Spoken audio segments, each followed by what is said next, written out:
In July of 2004, the Funks left for China to get Mia. What was that time like for you and your family? Very exciting, like going on a great adventure.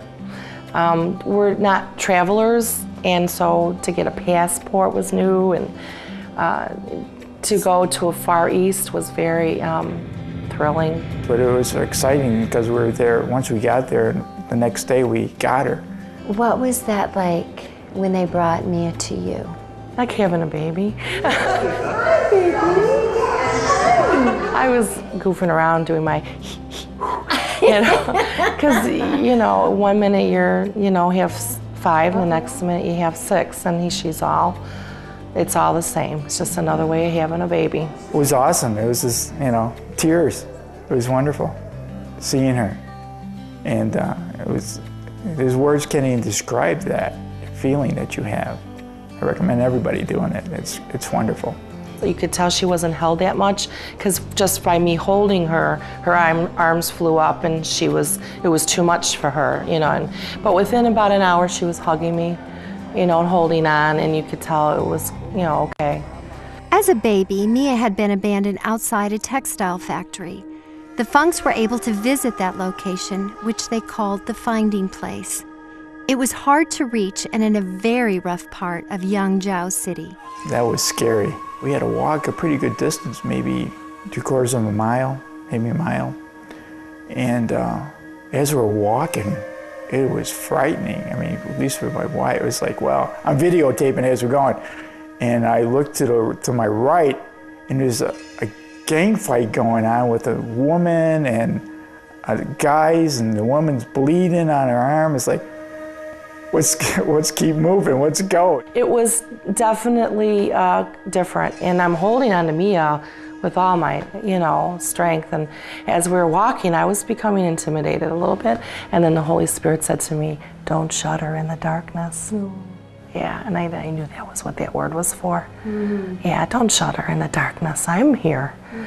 So, and when we found her spot, it was just a little crooked sidewalk cracked at the gate of a textile factory, and very, you know, dirty, and I saw where they had laid her, and my heart broke all the way home, back to the bus, crying, thinking, and thinking how great is our God, that He knew this little speck of a piece of dust and was going to be my diamond. After returning home with Mia, Holly still couldn't get the number 2 out of her mind. I felt in my heart that there was still another one left behind. And that nagging number 2 kept coming back. I thought, this is so silly, but I'm just going to pray if there was one left behind. I'm just going to keep praying for her that she'll survive that orphanage, and that she'll find a good family. In 2006, after Mia Diamond had been home for nearly 2 years, Holly was on a China adoption website and connected with Diana Ramirez, an adoptive mom who also had a 3-year-old named Mia. Diana's Mia was adopted from the same orphanage where the Funks had gotten their daughter. So I wrote back, "Hey, Diana, I have a Mia also, and she's going to be 3 on June 13th. And Diana wrote back to me, "Are you kidding? My daughter is going to be 3 on the 12th." Well, they estimate the birthdays. Sure.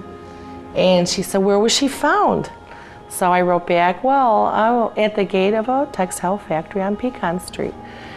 And Diana wrote back, "Are you sitting down? That's where my daughter was found." The 2 girls had been abandoned a week apart, most likely to make finding their birth mother more difficult. She calls me up at work. "You won't believe this. There's another Mia in Florida that has the same name, the same birth date."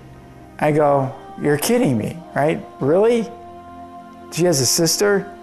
I go, "Oh, let's do the test and make sure." DNA tests confirmed there was an 85% probability the girls were twins. It is the highest percentage possible without testing the parents. I was like, I can't believe it, that she has a twin sister. And it's like, wow. I was shocked. You know, it had to be another miracle of God to bring us, these 2 families together.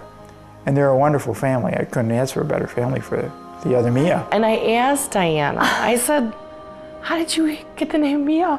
She says, "Well, the Lord. I never thought of the name before. When I saw her on the waiting child list, Oh my. the Lord told her, you're going to name her Mia. And that was what connected us. Oh my goodness. Two Mias. That is amazing. And I Mia- got chill bumps. Oh, that was amazing. It's not like Jennifer or, Susan or Right. Sarah. Mia is a very unusual name. And Well, you forgot to give them both.